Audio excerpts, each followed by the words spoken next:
राधे कृष्णा मित्रों, कल हम श्रीमद् भगवत गीता से कुछ उपदेश आपको सुनाए थे जो भगवान श्री कृष्ण उनकी सखा अर्जुन को सुनाए थे। आज हम बाकी श्लोक के बारे में जानेंगे। यदा सत्वे प्रवृद्धे तु प्रलय याति देहभृत तदोत्तमविदा लोकान मलान प्रतिपद्यते। अर्थात जब यह मनुष्य सत्वगुण की वृद्धि में मृत्यु को प्राप्त होता है तब तो उत्तम कर्म करने वालों के निर्मल दिव्य स्वर्गादि लोकों को प्राप्त होता है। कर्मण सुकृतस्या हुआ सात्विकं निर्मलं फलम रजसस्तु फलं दुःखमज्ञान तमसः फलम। अर्थात श्रेष्ठ कर्म का तो सात्विक अर्थात सुख, ज्ञान और वैराग्यादि निर्मल फल कहा है। राजस कर्म का फल दुःख एवं तामस कर्म का फल अज्ञान कहा है। मानापमानयोस्तुल्यस्तुल्यो मित्रारिपक्षयो है सर्वारंभ परित्यागी गुणातीतः सा उच्यते। अर्थात जो मान और अपमान में सम है, मित्र और वैरी के पक्ष में भी सम है एवं संपूर्ण आरंभों में कर्तापन के अभिमान से रहित है, वह पुरुष गुणातीत कहा जाता है। यत्सांख्यः प्राप्यते स्थान तद्योगैरपि गमयते एकं सांख्यं च योगं च यः पश्यति स पश्यति। अर्थात ज्ञान योगियों द्वारा जो परमधाम प्राप्त किया जाता है, कर्मयोगियों द्वारा भी वही प्राप्त किया जाता है। इसलिए जो पुरुष ज्ञान योग और कर्मयोग को फल रूप में एक देखता है, वही यथार्थ देखता है। न कर्तृत्व न कर्माणि लोकस्य सृजति प्रभुः न कर्मफल संयोगं स्वभावस्तु प्रवर्तते। अर्थात परमेश्वर मनुष्यों के न तो कर्तापन की, न कर्मों की और न कर्मफल के संयोग की रचना करते हैं, किंतु स्वभाव ही बरत रहा है। नादत्ते कस्यचित् पापं न चैव सुकृतं विभुः अज्ञानेनावृतं ज्ञान तेन मुह्यन्ति जन्तवः। अर्थात सर्वव्यापी परमेश्वर भी न किसी के पाप कर्म को और न किसी के शुभ कर्म को ही ग्रहण करता है, किंतु अज्ञान द्वारा ज्ञान ढका हुआ है, उसी से सब अज्ञानी मनुष्य मोहित हो रहे हैं। तद्बुद्धयस्तदात्मानस्तन्निष्ठास्तत्परायणा गच्छन्त्य पुनरावृत्ति ज्ञान निर्धूत कल्मषाः। अर्थात जिनका मन तद्रूप हो रहा है, जिनकी बुद्धि तद्रूप हो रही है और सच्चिदानंद घन परमात्मा में ही जिनकी निरंतर एक ही भाव से स्थिति है, ऐसे तत्परायण पुरुष ज्ञान द्वारा पाप रहित होकर अपुनरावृत्ति को अर्थात परमगति को प्राप्त होते हैं। शक्नोति है यह सोढ़ु प्राक शरीर विमोक्षणात् काम क्रोधोद्भवम वेगन स युक्तः स सुखी नरः। अर्थात जो साधक इस मनुष्य शरीर में शरीर का नाश होने से पहले भले ही कामक्रोध से उत्पन्न होने वाले वेग को सहन करने में समर्थ हो जाता है, वही पुरुष योगी है और वही सुखी है। लभन्ते ब्रह्म निर्वाणम ऋषयः क्षीण कल्मषाः छिन्नद्वैधा यतात्मानः सर्वभूतिते रताः। अर्थात जिनके सब पाप नष्ट हो गए हैं, जिनके सब संशय ज्ञान द्वारा निवृत्त हो गए हैं, जो संपूर्ण प्राणियों के हित में रत हैं और जिनका जीता हुआ मन निश्चल भाव से परमात्मा में स्थित है, वे ब्रह्मवेत्ता पुरुष शांत ब्रह्मा को प्राप्त होते हैं। स्वयमेवात्मनात्मानं वेत्थ त्वं पुरुषोत्तम भूत भावन भूतेश देवदेव जगतपते। अर्थात हे भूतों को उत्पन्न करने वाले, हे भूतों के ईश्वर, हे देवों के देव, हे जगत के स्वामी, हे पुरुषोत्तम, आप स्वयं ही अपने से अपने को जानते हैं। कथं विद्यामः योगिनस्त्वा सदा परिचिन्तयन् केषु केषु च भावेषु चिन्त्योऽसि भगवन्मया।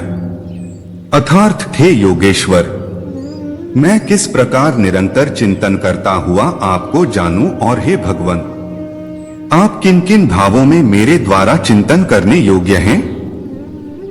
अहमात्मा गुडाकेश सर्वभूताश्च स्थितः अहमादिष्ट मध्यं च भूतानामन्त एव च। अथार्य मैं सब भूतों के हृदय में स्थित सबका आत्मा हूँ तथा संपूर्ण भूतों का आदि, मध्य और अंत भी मैं ही हूँ। वेदाना सामवेदोस्मि देवानामस्मि वासवः इंद्रियाणां मनश्चास्मि भूतानामस्मि चेतना। अर्थात मैं वेदों में सामवेद हूँ, देवों में इंद्र हूँ, इंद्रियों में मन हूँ और भूत प्राणियों की चेतना अर्थात जीवन शक्ति हूँ। रुद्राणा शंकरश्चास्मि वित्तेशो यक्षरक्षसा वसूना पावकश्चास्मि मेरुः शिखरिणाम हम। अर्थात मैं एकादश रुद्रों में शंकर हूँ और यक्ष तथा राक्षसों में धन का स्वामी कुबेर हूँ। मैं 8 वसु में अग्नि हूँ और शिखर वाले पर्वतों में सुमेरु पर्वत हूँ। अर्थात मैं महर्षियों में भृगु और शब्दों में एक अक्षर अर्थात ओंकार हूँ। सब प्रकार के यज्ञों में जप यज्ञ और स्थिर रहने वालों में हिमालय पहाड़ हूँ। पवन पवतामस्मि रामः शस्त्रभृताम हम। झषाणा मकरश्चास्मि स्रोतसामस्मि जाह्नवी। अर्थात मैं पवित्र करने वालों में वायु और शस्त्रधारियों में श्री राम हूँ तथा मछलियों में मगर हूँ और नदियों में श्री भागीरथी गंगा जी हूँ। सर्गाणामादिरन्तश्च मध्यं चैवाहमर्जुन अध्यात्म विद्या विद्याना वादः प्रवत्ताम हम। अर्थात सृष्टियों का आदि और अंत तथा मध्य भी मैं ही हूँ। मैं विद्याओं में अध्यात्म विद्या अर्थात ब्रह्म विद्या और परस्पर विवाद करने वालों का तत्व निर्णय के लिए किया जाने वाला वाद हूँ। यदि माम प्रतीकारम शस्त्रं शस्त्रपाणयः धार्तराष्ट्रारणे हन्युस्तन्मे क्षेमतरं भवेत्। अर्थात यदि मुझ शस्त्र रहित एवं सामना न करने वाले को शस्त्र हाथ में लिए हुए धृतराष्ट्र के पुत्र रण में मार डालें तो वह मारना भी मेरे लिए अधिक कल्याणकारक होगा। धर्मक्षेत्रे कुरुक्षेत्रे संवेता युयुत्सवः मामकाः पांडवाश्चैव किं कुर्वत संजय। अर्थात धृतराष्ट्र बोले, हे संजय, धर्मभूमि कुरुक्षेत्र में एकत्रित युद्ध की इच्छा वाले मेरे और पांडु के पुत्रों ने क्या किया। अहो बत महत् पापं कर्तुं व्यवसिता वयम् यद्राज्य सुख लोभेन हन्तु स्वजन मुद्यता है। अर्थात खा शोक, हम लोग बुद्धिमान होकर भी महान पाप करने को तैयार हो गए हैं, जो राज्य और सुख के लोभ से स्वजनों को मारने के लिए उद्यत हो गए हैं। अहो बत महत् पापं कर्तुं व्यवसिता वयम् यद्राज्य सुख लोभेन हन्तु स्वजन मुद्यता है। अर्थात खा शोक, हम लोग बुद्धिमान होकर भी महान पाप करने को तैयार हो गए हैं, जो राज्य और सुख के लोभ से स्वजनों को मारने के लिए उद्यत हो गए हैं। अर्थात दोषैरेतैः कुलघ्नाना वर्ण संकरकारकैः उत्साद्यन्ते जाति धर्माः कुल धर्माश्च शाश्वता है। अर्थात इन वर्ण संकरकारक दोषों से कुलघातियों के सनातन कुल धर्म और जाति धर्म नष्ट हो जाते हैं। संकरो नरकायैव कुलघ्नाना कुलस्य च पतंती पितरो हेषा लुप्त पिंडोदक क्रिया है। अर्थात वर्ण संकर कुलघातियों को और कुल को नरक में ले जाने के लिए ही होता है। लुप्त हुई पिंड और जल की क्रिया वाले अर्थात श्राद्ध और तर्पण से वंचित इनके पितर लोग भी अधोगति को प्राप्त होते हैं। अधर्माभिभवात् कृष्ण प्रदुष्यन्ति कुलस्त्रियः स्त्रीषु दुष्टासु वार्ष्णे जायते वर्ण संकरः। अर्थात हे कृष्ण, पाप के अधिक बढ़ जाने से कुल की स्त्रियां अत्यंत दूषित हो जाती हैं और हे वार्ष्णे, स्त्रियों के दूषित हो जाने पर वर्ण संकर उत्पन्न होता है। कुलक्षय प्रणश्यन्ति कुल धर्मा है सनातना है। धर्मे नष्टे कुलंकृत स्नम धर्मोभिभवत्युत। अर्थात कुल के नाश से सनातन कुल धर्म नष्ट हो जाते हैं तथा धर्म का नाश हो जाने पर संपूर्ण कुल में पाप भी बहुत फैल जाता है।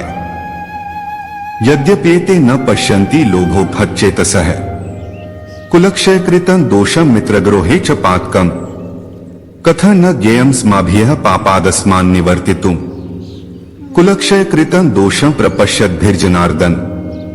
अर्थात यद्यपि लोभ से भ्रष्ट चित्त हुए ये लोग कुल के नाश से उत्पन्न दोष को और मित्रों से विरोध करने में पाप को नहीं देखते, तो भी हे जनार्दन, कुल के नाश से उत्पन्न दोष को जानने वाले हम लोगों को इस पाप से हटने के लिए क्यों नहीं विचार करना चाहिए।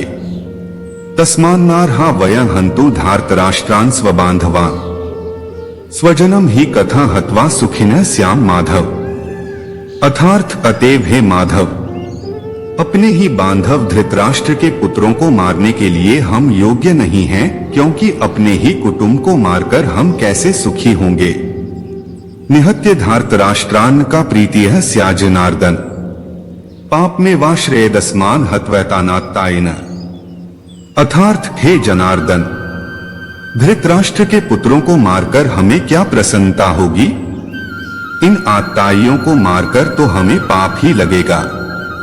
एतान्न हन्तुमिच्छामि घ्नतोपि मधुसूदन, अपि त्रैलोक्य राज्यस्य हेतोः किन्नु महि कृते। अर्थात हे मधुसूदन, मुझे मारने पर भी अथवा तीनों लोकों के राज्य के लिए भी मैं इन सबको मारना नहीं चाहता, फिर पृथ्वी के लिए तो कहना ही क्या है। न कांक्षे विजय कृष्ण न च राज्य सुखानी च, किन्नो राज्येन गोविंद की भोगैर्जीवितेन वा। अर्थात हे कृष्ण, मैं न तो विजय चाहता हूं और न राज्य तथा सुखों को ही।